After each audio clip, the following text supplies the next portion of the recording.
Le plaisir est pour nous de vous retrouver, très chers téléspectateurs de 26 Sports, mais aussi de Congo 26 Télévision.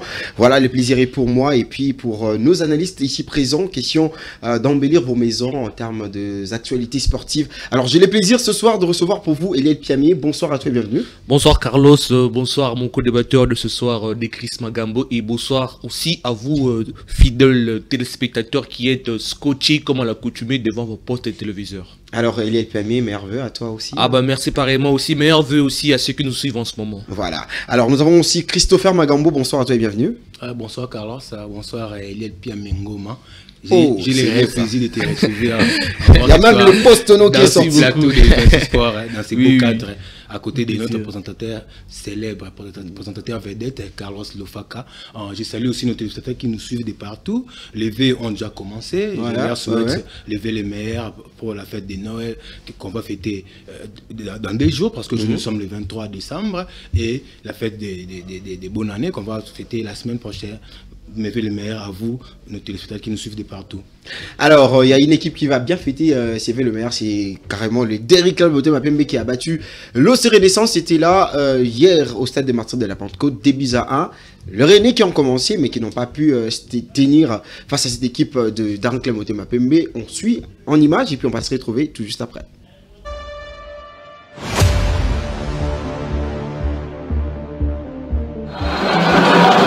Pembe qui travaille cette balle. Quelle intervention magistrale de ses gardiens. Kadima Hugo. Corner pour la Renaissance. Quelle détente de ses gardiens. Kadima Hugo. Le centre à suivre et la tête. C'est devenu une habitude de voir le DSMP encaisser en premier. C'est la 10e fois, je vous dis. Il faudra peut-être une délivrance, organiser des retraites, faire des jeûnes et prières pour bannir cette malédiction. L'ouverture du score de la Renaissance du Congo, le centre de Mfouti et la tête de Mambembe Claudie. 1 pour la Renaissance et 0 pour les Derrick Club Motema Pembe. C'est devenu une habitude pour cette formation des DSMP. C'est la 10e fois de voir DSMP être mené. Est-ce qu'ils vont réagir, ces immaculés? On verra bien. Yongo avec un Kossi. Kossi pour Aoka. Aoka, mais c'est tacle de Wilangi Kiwa qui n'a pas voulu attendre les gardiens Kadima. Encore qui ouvre Amélie Timbangembo. Va tenter de se débarrasser de Mungo Bazito. Il trouve Moufouele Sassa à toute vitesse. Le centre de Moufouele est intercepté par Lelo Kiatwangu. Le centre de Amélie Timbangembo. Au premier poteau. Il coupe la trajectoire. Wilangi Kiwa. Wilangi pour ce but égalisateur. Des Derrick Club Motema Pembe, un but partout. Quelle belle première partie. La réponse des DSMP avec Wilangi qui voit au premier poteau. On voit la tête de Wilangi qui voit au premier poteau pour couper la trajectoire. Il demande aux supporters d'être très à l'aise, de ne pas paniquer. Il n'y a pas d'autre solution. La passe d'Aouda Sami empêchée par Wilangi Kiwa, les mauvais dégagements, la caisse des Bakani. La Renaissance continue toujours d'inquiéter. Mambembe, attention, il y a quelque chose. Non, pas du tout, selon l'arbitre du match. Il a constaté les dégâts. Même si le capitaine du Moumanfouana réclame quelque chose.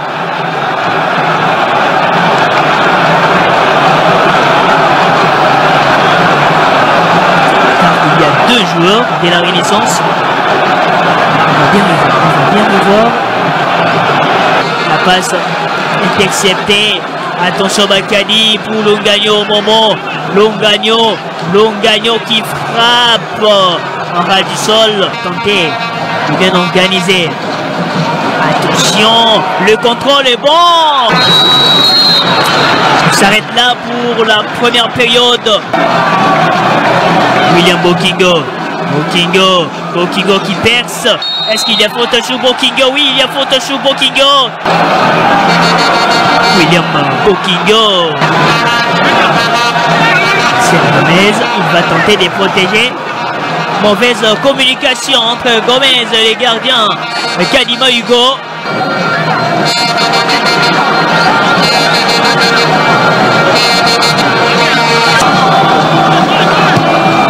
Le centre des Yongo. Le contrôle. Ça traîne toujours. Il y a une grosse bataille dans cette surface. Ce n'est pas terminé. Attention, Yongo qui frappe. 75e minute de jeu. Il joue un but partout entre les deux formations.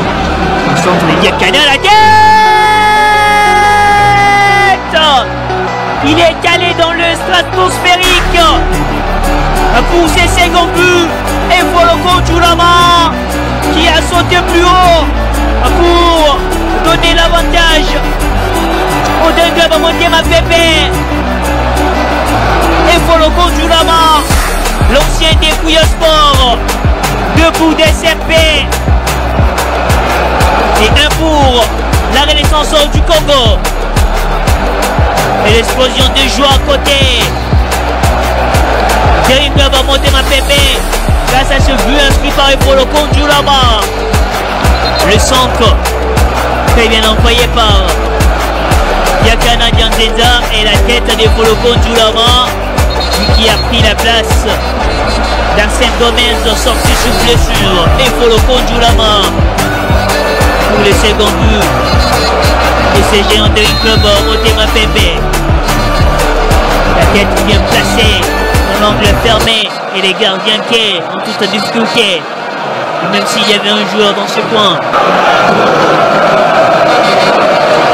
Et la joie qui change des camps. Ils sont pas équipés de l'autre côté. Il va percer peut-être le centre. Oh là là, il ne sait même pas comment bien placer la balle. Kanza Matondo, c'est plutôt Balako Zolani. Le contrôle, pas de hors-jeu. Et c'est les gardiens Kadima. Corner pour la Renaissance du Congo. La lamballe de Mungo Bazito. La déviation c'est pour Mouta Ngwanda. Mouta dans la surface. Le centre de Mouta. Lubila qui contrôle. L'incompréhension mais c'est sauvé. Très bien sauvé par Wilagi. C'est terminé. DSMP s'impose. Illico Cash, le porte-monnaie du football congolais.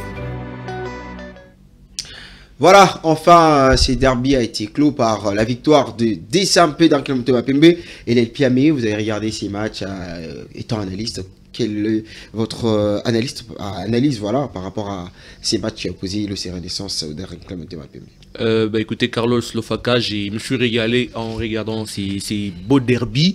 Quoique aujourd'hui, qui a perdu de la saveur, de la teneur malheureusement. Voilà. Dommage pour nous qui sommes le féru du Ballon. Et mais cette victoire du DSMP dans le Club Motema Pembe, je pense que ça va leur booster le moral. Ça va leur permettre de repartir de l'avant parce que c'est un club qui est en train de connaître une crise profonde. Puisqu'ils sont en train de ils ont subi récemment une série de défaites cuisantes. Et il y a eu le départ de l'entraîneur principal égyptien qui est parti.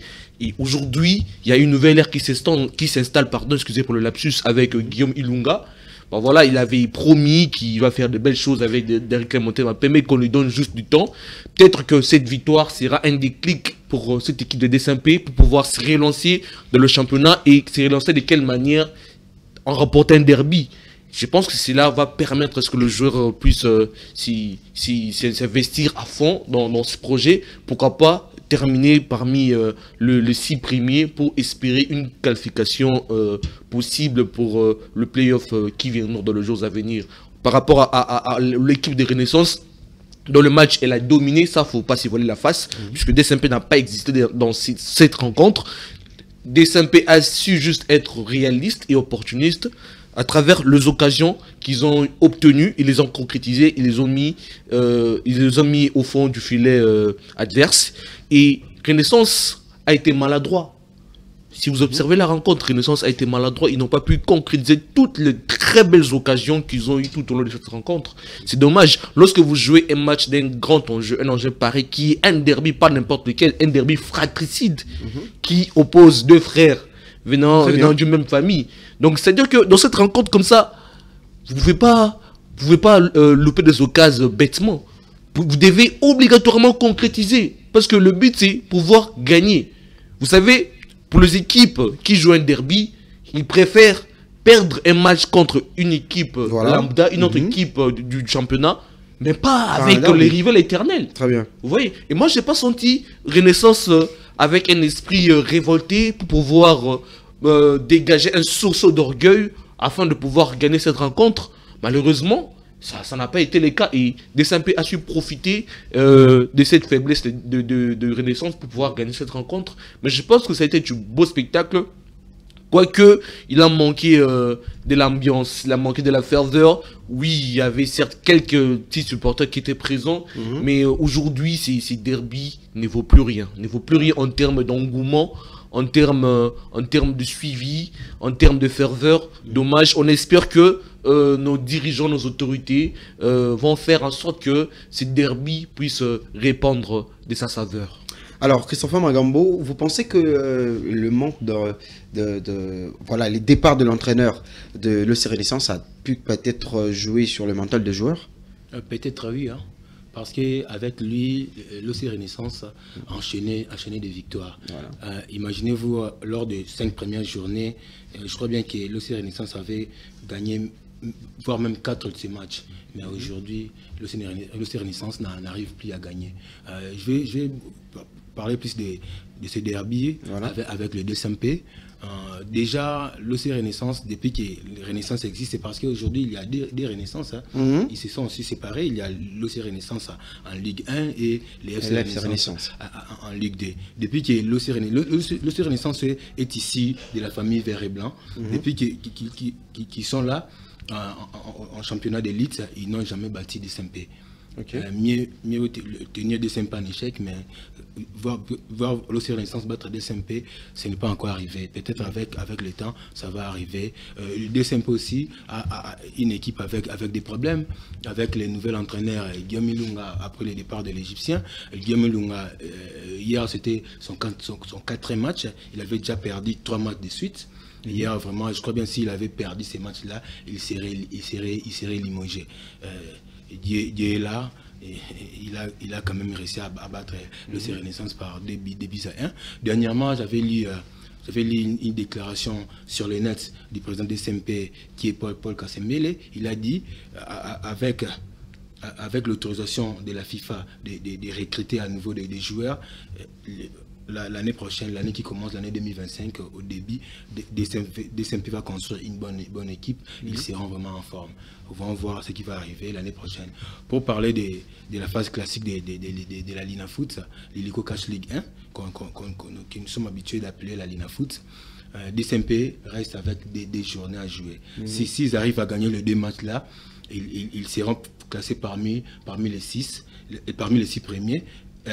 C'est qu'il y a une bonne place pour eux de trouver une place lors des playoffs. Mais nous ne sommes qu'à la phase aller, des phases classiques. Je crois bien qu'avec cette victoire face à l'OC Renaissance, ils auront la morale pour chercher à gagner les 2 matchs qui restent. Et c'est classé parmi les 6 premiers, vu que V-Club vraiment les a laissés. V-Club a enchaîné 6 victoires et 6 matchs. Dans les 6 matchs, V-Club a gagné 5 matchs et il a fait un match nul. Vraiment, il laisse DSMP de loin. V-Club vraiment est assuré.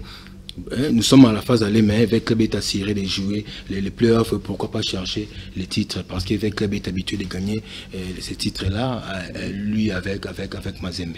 Alors, j'aimerais qu'on revienne, Elie Piamé, rapidement par rapport à l'entraîneur de Réclame Mapembe, qui est Guillaume Ilunga.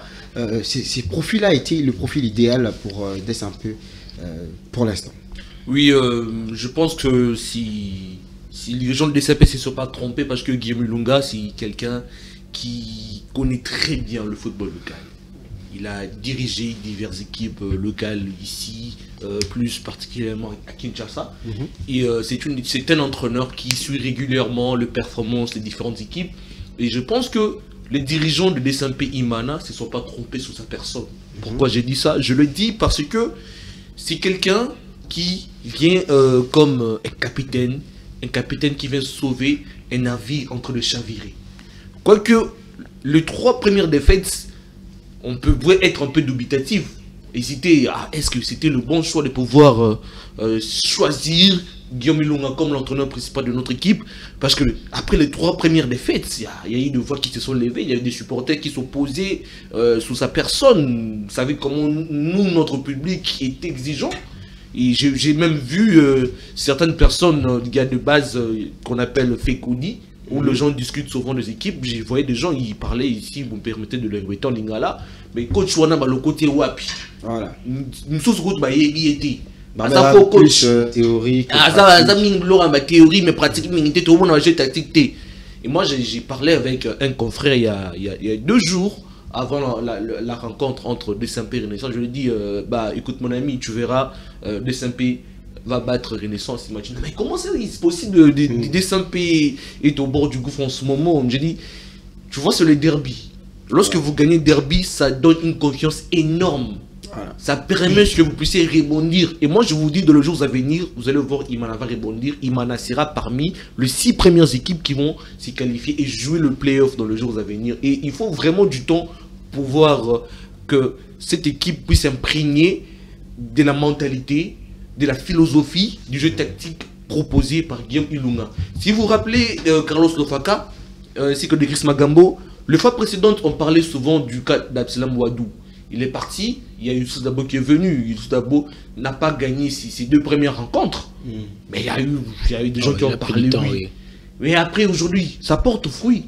Regardez où se trouve actuellement l'AS Vita Club. Il faut du temps, laisser du temps à un entraîneur de pouvoir s'imprégner à son équipe, de laisser que le joueur puisse comprendre sa philosophie, sa manière de faire jouer le jeu. Et si les dirigeants de DSMP comprennent aussi comme ont compris Amadou Diaby, ainsi que cette team de pouvoir donner du temps à Youssouf Dabo, aujourd'hui ça porte fruit. Pourquoi pas le faire aussi également avec Guillaume Ilunga du côté d'Anclé Motema Pembe. Je pense que les dirigeants de DSMP doivent laisser une chance à Guillaume Ilunga de pouvoir faire ses preuves. Alors il y a aussi le Popo qui aussi est en train de bien se conduire au-delà de tout. Mazembe qui se retrouve aussi pas forcément là où on a quand même aimé voir Mazembe.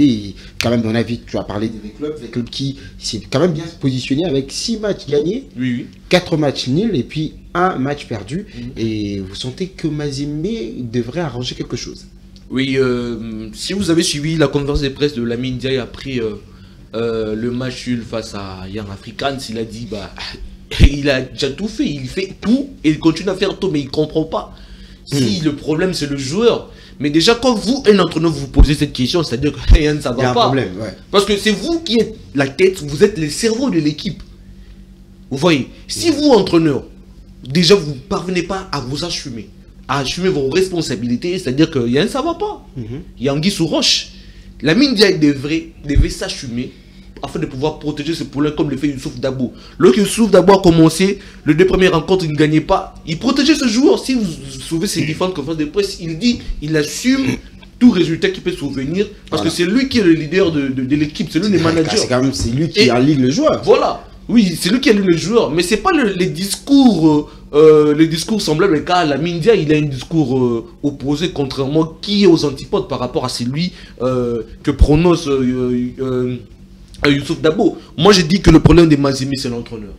Il ne faut pas s'y voler la face parce que Mazembe propose un jeu qui est soporifique, un jeu fade, un jeu qui n'est pas séduisant. Vous n'avez qu'à voir. Même si on regarde, on observe bien le championnat, on sait que Mazembe c'est une grande équipe. Il y a de petites équipes, c'est pas pour le minimiser dans son groupe B. Mais regardons Ligue des Champions. Mazembe produit quoi? Mazembe, aujourd'hui, les grands Mazembe qu'on connaissait, ce n'est plus le même Mazembe. Mazembe encaisse des buts en dernière minute. Face à un Africain, c'était pareil. Face à Al Hilal, c'était pareil. Mais quand est-ce que cette hémorragie prendra fin? Moi, je pense que Mazembe doit changer d'entraîneur, débuter une nouvelle ère. Lamine Ndiaye, il a eu à faire ses preuves, il a eu à faire son beau temps dans les années 2010, il est revenu, il a encore donné le titre à Mazembe, il est parvenu à les qualifier la saison dernière en demi-finale de la Ligue des Champions africaine. Moi je pense qu'il est temps qu'il puisse passer le bâton de commandement à une autre personne et que Mazembe puisse trouver un entraîneur de calibre à la taille ainsi qu'à l'histoire du tout-puissant Mazembe. Et aujourd'hui, je pense que si Mazembe optait pour ce choix-là, ça finira par payer. Regardez aujourd'hui, c'est que le dame, les féminines de Mazembe ont fait un grand exploit de pouvoir remporter des champions féminines. Avec la Meboumedi, une entraîneuse qui s'assume, une entraîneuse qui est toujours derrière ses joueuses, une entraîneuse qui a fait comprendre à ses joueuses sa mentalité, sa philosophie de jeu. Et aujourd'hui, ça a payé et Mazembe a été primé comme meilleur club d'interclub féminine et là Meboumedi comme meilleure entraîneuse d'interclub féminine. Moi je pense que Mazembe doit virer Lamine Ndiaye, prendre un nouvel entraîneur et surtout recruter parce qu'on sait qu'ils étaient sanctionnés avec des MP. Je pense que les recrutements ça va vraiment leur faire énormément du bien ainsi qu'un nouvel entraîneur parce que Mazembe doit vraiment j'insiste entrer dans une nouvelle ère. Alors, de Chris, il y a quelque chose à rajouter ouais, avant de parler de l'Upopoé de Mazembe, j'aimerais dire un mot sur les coachs Guillaume Ilunga, les grands analystes. Eliel Piamengoma a parlé sur lui ici. Moi aussi, je vais ajouter un mot. Moi, je vais dire ceci. Guillaume Ilunga n'est pas l'homme de la situation pour les DSMP. Vraiment, c'est un entraîneur moyen. C'est un coach que je connais depuis des années. Il était d'abord un footballeur moyen lui-même avant de se convertir en coach. Bon, là déjà, c'est pas un problème parce que beaucoup d'entraîneurs ont été des footballeurs moyens, mais aujourd'hui sont des grands coachs. C'est pas un grand problème, mais en les voyant coacher des équipes, il a changé beaucoup de clubs dans ces pays. Il a réussi nulle part. Pour moi, il n'est pas l'homme de la situation pour DSMP. DSMP, vraiment, s'il veut bien jouer la Ligue Foot de cette saison, il doit se chercher un grand coach vraiment qui va l'aider à faire des bons résultats, pas Guillaume Ilunga. Il n'est pas l'homme. Mais je pense qu'il faut faire avec le moins de bons parce que là, je pense que peut-être DSMP n'a pas le moyen de pouvoir recruter. Non, sinon, il aurait pu Paul Kassembe, il n'a pas dit ça. Paul Kassembe, il a dit que les moyens sont là avec la levée de la sanction. On ne verrait pas le supporter. On va voir ce qu'il nous réserve pour l'année qui va commencer. Bientôt, dans quelques semaines, c'est le mois de janvier qui va commencer. On va voir. Chance à Guillaume Ilunga. Il n'a même pas fait 5 matchs et déjà on tire une conclusion. Non, moi j'essaie de regarder son parcours. J'essaie de regarder son parcours. Vraiment, il n'a réussi nulle part. Oui, mais peut-être qu'il réussira cette fois. Ça fait longtemps qu'il est entraîneur.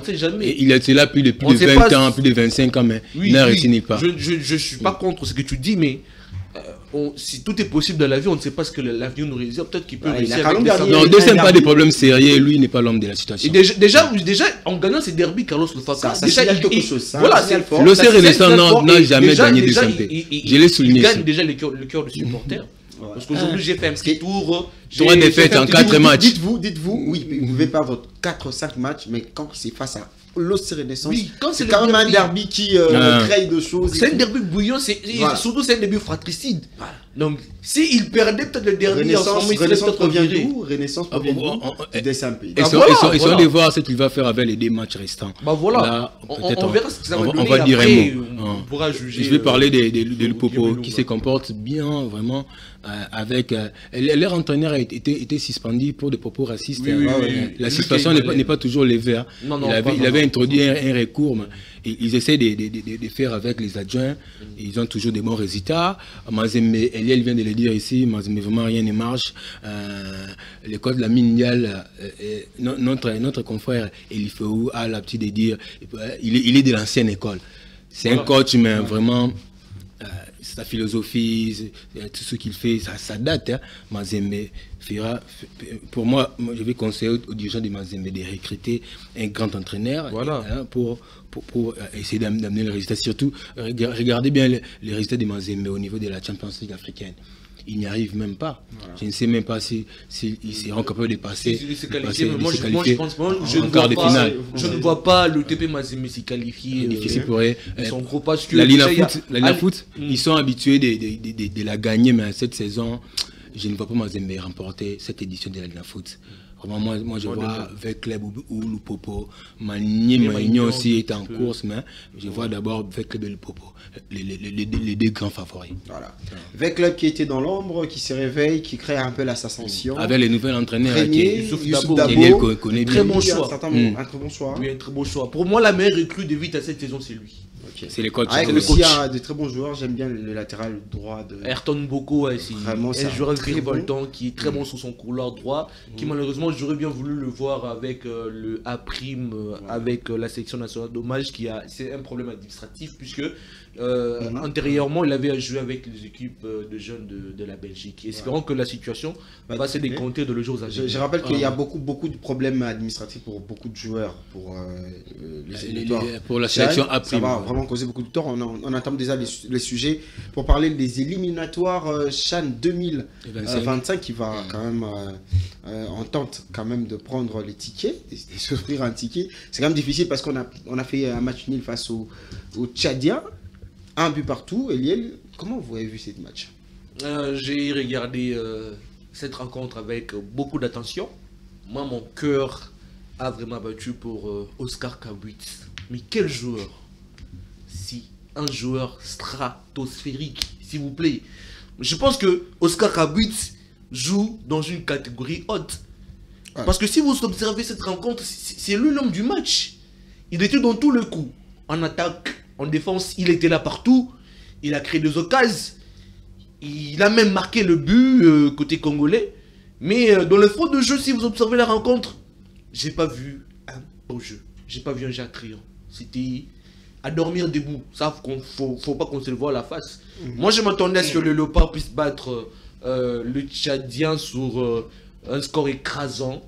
Mais de moi, ça n'a pas été le cas. Peut-être c'est parce que... Mais qu'est-ce qui n'a pas marché? Qu'est-ce qui n'a pas marché? Moi, je pense que ce qui n'a pas marché, c'est que le joueur n'a pas bien assimilé les indications de l'entraîneur. Parce que je le trouvais un peu perdu dans cette rencontre. Parce que je le trouvais complètement déboussolé.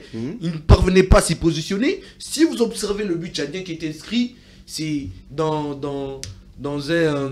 comment on appelle ça? Dans un... comment on dit le terme? Ça m'est échappé. Et voilà, ils sont parvenus à scorer dans une occasion un peu louche, parce qu'il y avait un peu... Le cafouillage, voilà, merci. Il y avait un peu de cafouillage là, parce que tous les joueurs venaient sur une même zone, venaient sur les deux joueurs qui avaient le ballon, ils se sont fait aspirer, et voilà, par après, les gardiens n'ont rien vu venir. Ils ont marqué, ils ont égalisé les Tchadiens, et le match s'est soldé sur un score nul et vierge d'abus partout. Moi, j'espère que cette rencontre servira de leçon pour eux pour pouvoir gagner la rencontre retour qui aura lieu si samedi 22 décembre au stade de Martyrs. Mais jusque là, je n'ai pas encore été convaincu. Disons, je n'ai jamais été convaincu par Otis Ngoma. Oh là là. Ça, je le dis, je pèse bien mes mots. Otis Ngoma ne mérite aucunement de diriger cette sélection. Parce que si nous étions une fédération sérieuse, on aurait dû les virer déjà depuis la dernière. Parce que si vous regardez, en fait, les choses passées. Oui, les choses, oui. Le parcours antécédent, c'est catastrophique, c'est chaotique, Carlos Lofaka. Très bien. Regardez comment son envoyé a presté lors du CHAN dernier. C'était nul, c'était archi nul. Comment est-ce qu'une fédération qui se veut ambitieuse peut garder des gens médiocres à la tête de la sélection, s'il vous plaît? S'il vous plaît, chers dirigeants de la FECOFA, vous aspirez à ce que notre nation devienne grande. Que notre nation gagne des titres, gagne des trophées, mais mettez des gens qu'il faut, à la place qu'il faut. Pas des gens qui ont eu une opportunité, ont eu des occasions à pouvoir prouver, mais qui n'ont pas réussi. Quelqu'un qui a eu à faire un bilan médiocre, mais vous les conservez toujours à la tête de la sélection. Voilà. Moi, je vois Otis Ngoma n'est rien gagné avec cette sélection. Je ne suis pas pessimiste, je ne suis pas non plus un prophète des malheurs, mais je suis simplement un réaliste. Ouais. Parce qu'il a eu sa chance, il ne nous a rien prouvé. Donnez-moi un seul match de référence d'Otis Ngoma. Un seul match de référence d'Otis Ngoma, s'il vous plaît. Zéro. Okay. C'est dommage. C'est tellement profond, hein, Christophe Magambo. Vous partagez les mêmes avis que Eliel Piamé, qui dit non, je vais ne mérite pas. Je vais d'abord dire un mot par rapport à la rencontre face au Tchad. J'étais vraiment déçu par les résultats, vu qu'on avait joué face aux Tchadiens. Une sélection tchadienne qui qui tient en échec la sélection congolaise des Léopards. Vraiment, c'est décevant.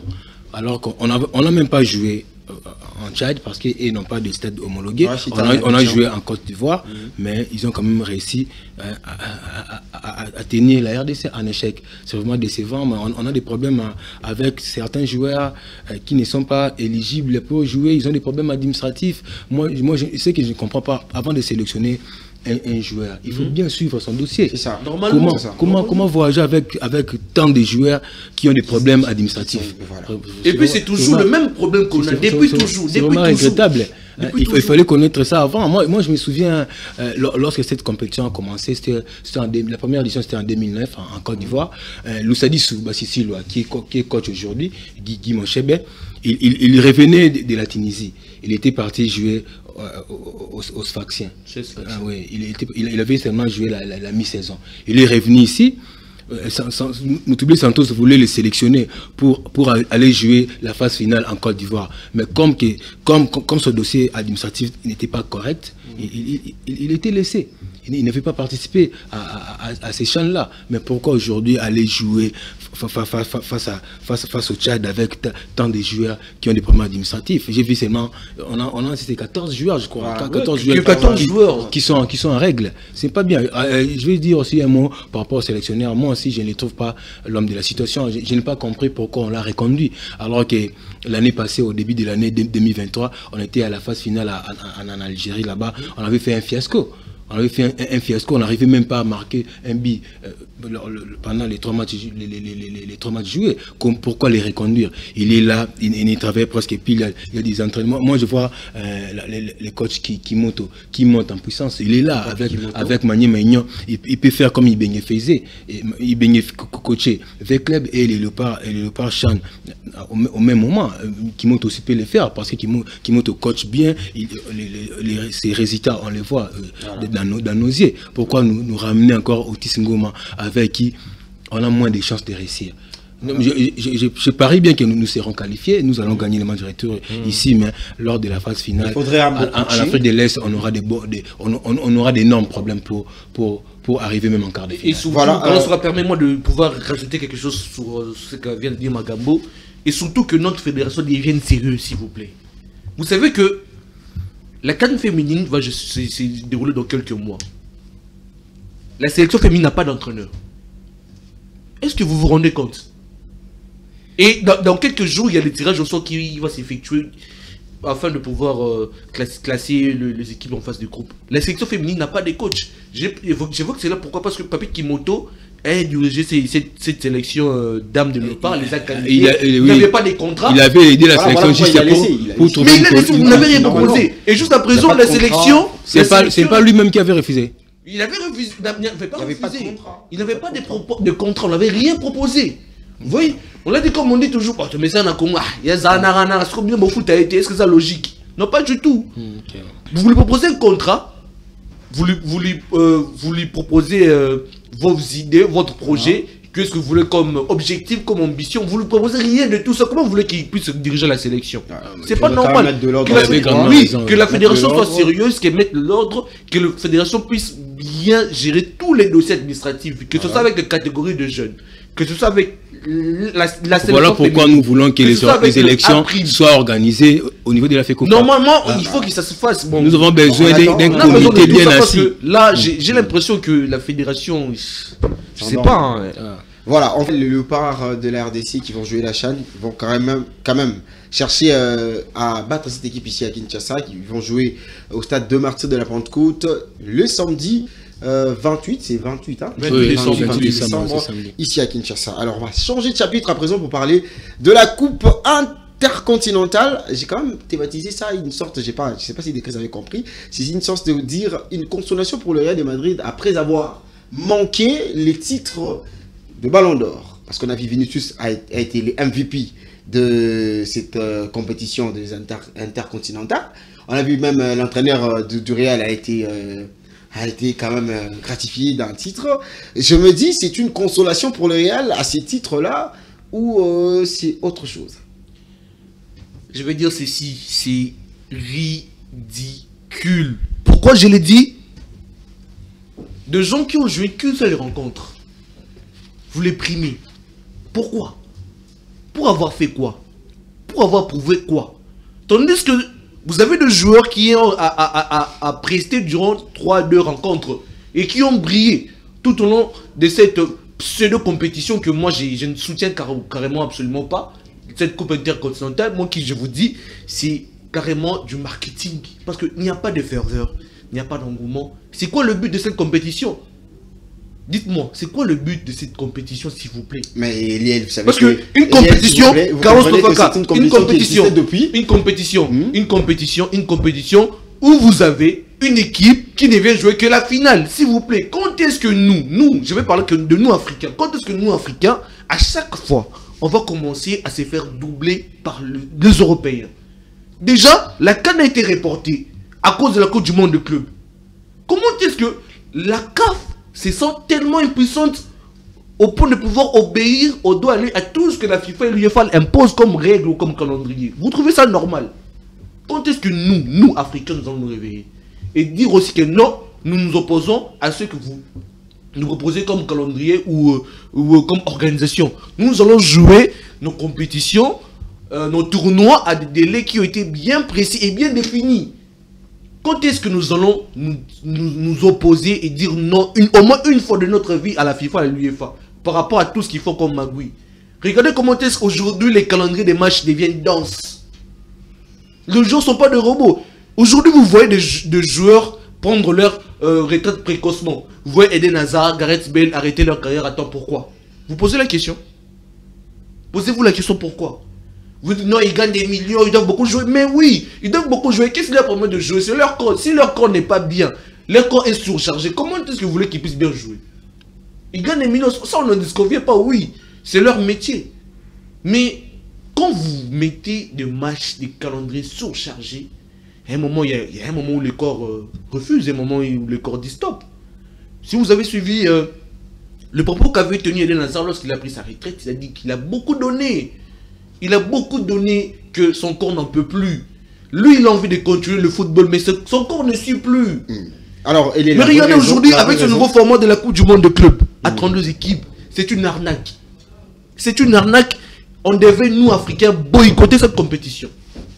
Parce que, une compétition qui se joue durant l'été. Vous savez, en été, il y a beaucoup de compétitions continentales qui se jouent. Ah ouais, très bien. Il y a l'Euro, il y a la Coupe América, il y a la Coupe d'Asie, il y a la Coupe d'Afrique des Nations, Maroc 2025, qui devait se jouer en été, mais qui est repoussée à décembre, janvier 2026 à cause de la Coupe du Monde de club. Moi, aujourd'hui, je ne comprends plus rien dans ce qui se passe dans le football.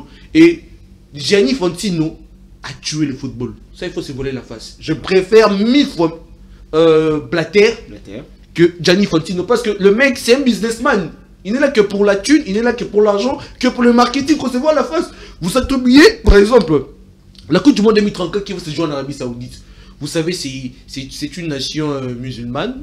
C'est une nation qui est très renfermée, qui est stricte dans beaucoup de lois, pardon, excusez pour le lapsus, sur la charia et tout. Je ne critique pas la religion. Voilà. Vous savez qu'ils sont très stricts par rapport à leurs différentes lois établies. Vous savez que dans ces pays-là, ils s'opposent à l'alcool, par exemple, ils s'opposent aux lois LGBT.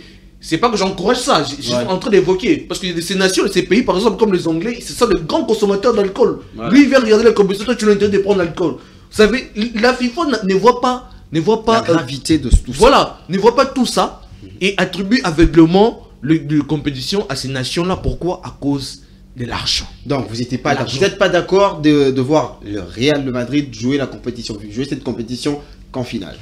Le Real Madrid devait jouer cette compétition à un même stade, à un même début que toutes les autres équipes, parce que ces équipes sont égales et représentent chacune leur continent. Voilà. Une équipe qui ne veut que jouer la finale. Je vous rappelle qu'Eliel a été une personne qui a été beaucoup critiquée par rapport à ses publications récemment. Alors, Christopher Magambo, vous avez lu ce qu'il a écrit. Ouais, j'avais lu ça sur une page Sport. Sur le net, j'avais même réagi. Vraiment, il était beaucoup critiqué par rapport à ce qu'il avait dit. Eliel n'a pas du tout tort. Moi, je connais cette compétition. Je vais essayer de relater l'historique de la compétition. Ça a commencé, c'est ce qu'on appelle la Coupe intercontinentale. depuis que ça a commencé, je ne pense pas que ça totalise déjà 20 ans. Non, c'est moins de 20 ans. Mais avant la Coupe intercontinentale, il existait juste un match entre les champions de l'Amérique du Sud et les champions d'Europe.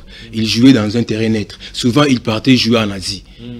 C'est les Japon qui a accueilli ces matchs-là. Après, on a essayé de changer les formats pour essayer de faire participer même 5 ou 6 clubs. On prenait un club de l'Amérique du Sud, les champions de la Champions League de l'Amérique du Sud. On prenait un club en Océanie, en Asie, en Europe, en Afrique. On prenait aussi un club entre l'Amérique centrale et l'Amérique du Nord. Et ils jouent ensemble parce qu'ils sont réunis dans une même fédération qu'on appelle la CONCACAF.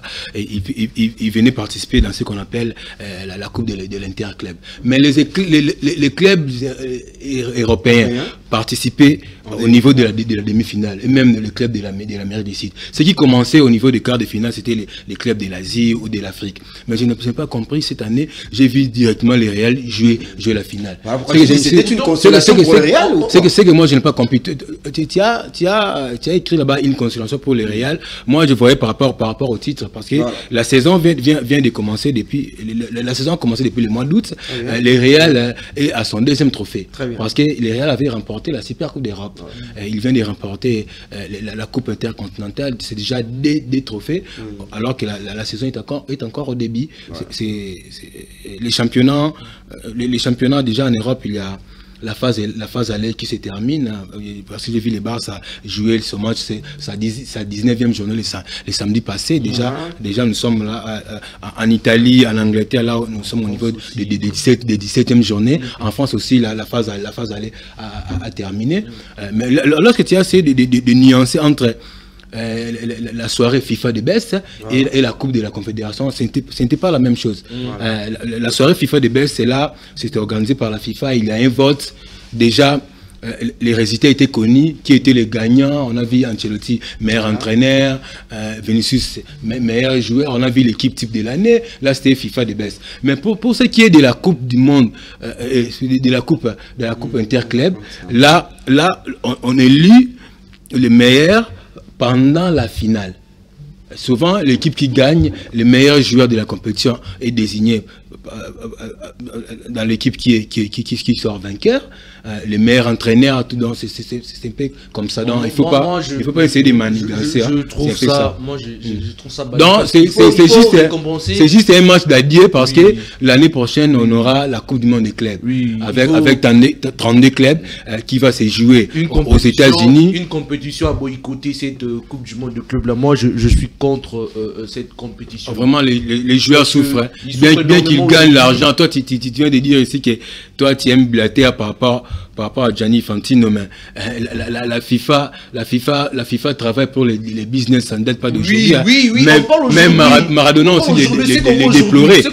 Maradona les déplorait. Maradona disait que lui, il a joué à Barcelone ou à Naples parce qu'il aimait ces clubs-là. Mais aujourd'hui, les joueurs jouent parce qu'on leur donne de l'argent. Voilà. Cristiano est aujourd'hui en Arabie Saoudite. Il est là pourquoi?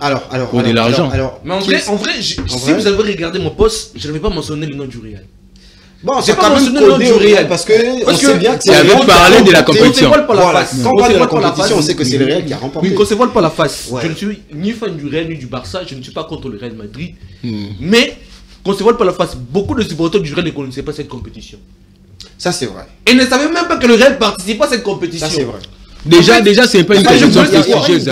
Communication en fonction de ce que je voulais, c'est quoi? C'est d'éveiller la conscience de gens, pouvoir connaître qu'il y a cette compétition qui existe et que voilà qu'il faut boycotter. Mais j'ai subi les charges médiatiques de gens qui n'ont même pas lu mon post, qui n'ont même pas lu mes écrits, moins médiatisée depuis des années. Ils ont compris que c'est pas une grande compétition. Non. Ça n'avait rien à voir avec tout ça. Ça n'avait rien à voir. C'était juste question de pouvoir interpeller notre conscience. Voilà, alors Eliel a quand même tuté, ça a parlé, ça a créé quand même quelque chose, c'est quand même un grand. Quand il écrit, il y a beaucoup de gens, surtout les fans du Real, sont comme The Warrior. Ouais, The Warrior. Et surtout qu'Eliel est un analyste sportif. Voilà. Très suivi sur le net. Voilà. Il y a même quelqu'un qui a dit qu'il ne suit à partir des États-Unis à cause d'Eliel Piami. Alors, nous allons changer de chapitre à présent pour parler de championnat européen. On va prendre quelques championnats pour essayer un peu de terminer par là. Alors là, nous allons commencer par ces championnats de la Liga qui connaît un peu de changement.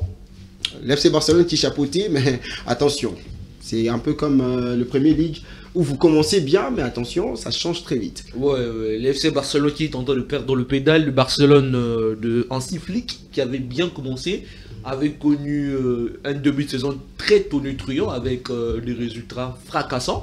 Mais là, j'ai l'impression que cette équipe est en train de dégringoler, de connaître une chute. Peut-être que dans les jours à venir, Hansi Flick va trouver une option, une solution pour pouvoir sortir ses joueurs, son équipe, dans cette petite crise qu'ils sont en train de connaître actuellement. Parce que, départ, leur début de saison, finir la phase aller ainsi, c'est un peu catastrophique. Je pense que ça a un peu une petite saveur de chèque. Et ça risque de pouvoir jeter à la poubelle tous les efforts consentis depuis le début de cette rencontre. J'espère que Hansi Flick et ses joueurs vont trouver la solution, vont trouver la clé pour pouvoir rebondir lors de cette seconde partie de saison et surtout pour faire plaisir à leurs supporters. Donc particulièrement je salue mon frère Prophète Moses pour les Canadiens, un grand fan du Barça. J'espère que Hansi Flick va leur faire plaisir. Alors Christopher Magambo, vous allez quand même ramasser le tout. Déjà je veux que vous ramassiez le Real de Madrid qui était un peu endormi dans cette compétition. Mais quand même ils se sont réveillés, ils se retrouvent en deuxième position. Pourquoi? Parce que l'FC Barcelone a succombé face à l'Atlético de Madrid aux ultimes minutes. C'était quand même assez difficile pour les Barcelonais. Vraiment, c'est dire pour le FC Barcelone, une équipe qui a mené au classement pendant au moins 15 journées. Ouais, on rappelle ici que le Barça, le Real a été une très longue série. Je vous rappelle ici que le Real a été premier pendant 12 minutes simplement. Mais aujourd'hui, Barça se retrouve en troisième position parce que la première place se joue entre l'Atlético Madrid et le Real de Madrid. Très bien. Parce qu'ils ont chacun un match à moins. Les matchs qu'ils vont jouer, je crois, cette semaine, pour clôturer la phase aller du championnat. Donc ils vont terminer. C'est ces deux clubs-là qui vont gagner les deux places, la première place et la deuxième place. Vraiment, ceux qui n'arrivent plus à Barcelone, tu parles aussi du Real qui avait mal commencé. Non, le Real perdait aussi en Champions League. Les gens mélangeaient tout. Mais en championnat, le Real a perdu combien de matchs? Tu vois, FC Barcelone a combien de défaites en championnat? C'est ça le problème. Le Real ne perd pas beaucoup en championnat, au moins des matchs nuls. Oui, ça c'est mais ce qui est bien, que la phase aller va se terminer avec au moins 3 points d'écart. Si Atlético termine premier, il aura un point d'écart avec le Real Madrid. Mais s'il termine, il aura 4 points d'écart avec le FC Barcelone. Déjà, la phase de retour va commencer avec beaucoup de duels. Ce qui ne marche pas au FC Barcelone ces derniers temps, c'est au niveau de la finition. Les attaquants manquent beaucoup de billes, Rafinha et Lewandowski. Et regardez les deux matchs qui se sont suivis, les matchs de Leganés et les matchs de l'Atlético. Ils ratent beaucoup de billes. Donc il faut qu'ils travaillent là-dessus. Ce sont les deux joueurs-là qui sont des buteurs du FC Barcelone. S'ils retrouvent leur efficacité devant les billes, l'équipe va aller de l'avant.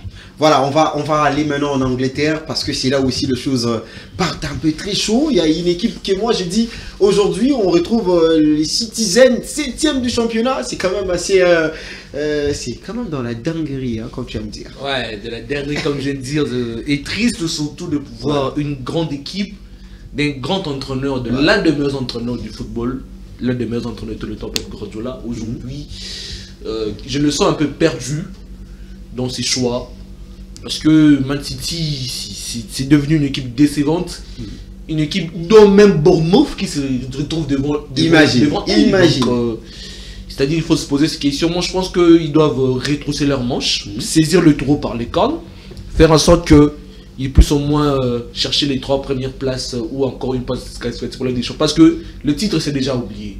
Parce que Liverpool a déjà pris... et puis il y a Chelsea qui se réveille. Oui, il y a Chelsea cette saison, en tout cas, il a salué Chelsea cette saison, qui est en train de réaliser une saison stratosphérique. Parce que Enzo Maresca, pour sa première saison, faut rappeler que Enzo Maresca, c'était un adjoint de Pep Guardiola. Oui, très donc, bien. Si vous observez bien le jeu, la philosophie de Chelsea, c'est similaire à ce que propose Guardiola. Et aujourd'hui, on voit Chelsea qui est en train de faire des très bonnes prestations avec des joueurs qui brillent. Donc Cole Palmer, n'en parlons pas, c'est un joueur qui, lorsque vous regardez, vous avez les yeux qui écarquillent parce qu'il est épatant, il est éblouissant, brillant. C'est un jeune très talentueux. Il y a aussi Nicolas Jackson qui aussi est en train de marquer des buts qui s'enchaînent. Quoique, il a un petit défaut, c'est la finition. Parce que il a des grosses occasions, malheureusement, et dommage pour lui, il ne parvient pas à le concrétiser. J'espère qu'il va encore beaucoup travailler dans les jours à venir et pouvoir rectifier le tir. Et aussi Liverpool dans le slot. Ça, j'ai dit Longonia dans le Longonia Pena parce que ce qu'il réalise, c'est complètement monstrueux. Voilà. Pour sa première saison, il n'a connu qu'une seule défaite. Voilà. Il est en tête du championnat. Il a plus de 37 points, si je ne me trompe pas, 37 ou 36 points, il est en tête du championnat. Et Liverpool, une équipe qui régale. Liverpool marque des buts, beaucoup de buts. Voilà. Et aujourd'hui, Mo Salah, on sent qu'il est en train de renaître de ses cendres. Mo Salah, c'est le meilleur champion, c'est le meilleur joueur, et plutôt c'est le meilleur buteur du championnat, c'est le meilleur passeur du championnat aussi. Voilà. Donc voir comment est-ce que Ancelotti a su transformer cette équipe qui est redoutable et qui a même battu les champions d'Europe, les Real Madrid, en face du groupe. Voilà. C'est-à-dire que c'est une équipe dangereuse, une équipe à craindre. Voilà. Christopher Magambo, rapidement par rapport aux Premier League et puis on termine. Ouais, j'ai essayé de parler de la Première Ligue. Je regrette vraiment beaucoup pour Man City, hein, et une équipe qui a gagné le titre 4 saisons de suite. Aujourd'hui, elle se retrouve dans la rue. C'est regrettable pour eux. Elle vient de le souligner ici. Vraiment, je pense que pour jouer le titre, vraiment, là, les fans de City, ils doivent oublier ça. Ils vont essayer de se batailler dur pour se retrouver parmi les Big Four, chercher une place qualificative lors de la Champions League européenne de la saison prochaine. Moi, je vois, pour parler de la course au titre, là, je vois 3 clubs jouer ce titre-là. Je vois Liverpool, Chelsea et Arsenal. Ouais.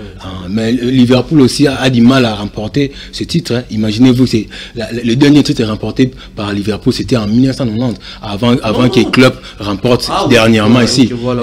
Ils avaient fait plus de 30 ans sans remporter la Champions League. Donc ils vont jouer ce titre-là ensemble avec Chelsea qui a une bonne équipe cette saison et Arsenal aussi. Non, moi je pense que ça va plus se jouer entre Chelsea et Liverpool parce que Arsenal, à chaque saison, il s'est titillé un peu avec City. Ça fait 2-3 saisons qu'il s'est titillé après Arsenal, après lâche. Mais à la troisième saison, ils peuvent gagner. Tout peut basculer. Ils ont des bons joueurs. Je ne vois pas encore Arsenal arriver mûr à ces stades-là pour pouvoir chercher encore un titre. Mais attention, ces championnats restent un championnat très suspect. Le meilleur championnat du monde. De suspense et tout ça. Alors, mais à mon avis, ça se jouera entre Liverpool et Chelsea. Voilà, sinon j'ai dit là, merci à Eliel Piamé. Merci Carlos. Pour de belles analyses ce soir. Ça sentit vraiment que c'était la fin de l'année. Hein. On a fait sortir toutes les énergies. Ah oui, la fin de l'année, surtout nos téléspectateurs qui vont beaucoup nous manquer. Surtout, vraiment. Alors, non, il nous reste un dernier numéro la semaine prochaine. On dirait ça reste encore un dernier numéro des 26 sports. Là, on va clôturer l'année ensemble avec nos téléspectateurs. Christopher Magambo, merci pour votre merci à toi, Carlos Faka, merci à Eliel Piamé, merci aussi à nos téléspectateurs qui nous suivent de partout, surtout dans des terrasses. Je vous salue tous, sans citer les noms des gens. Ça, c'est vrai. Très important quand vous êtes suivis. Alors, merci à nos téléspectateurs, surtout, j'allais dire, merveille à vous tous qui nous suivent de partout, mais aussi Valdi Makavanga qui nous avait accompagnés à la régie et aussi Gislain Makuiza. Et merci à tous et à tous. Retrouvons-nous très prochainement et à très bientôt.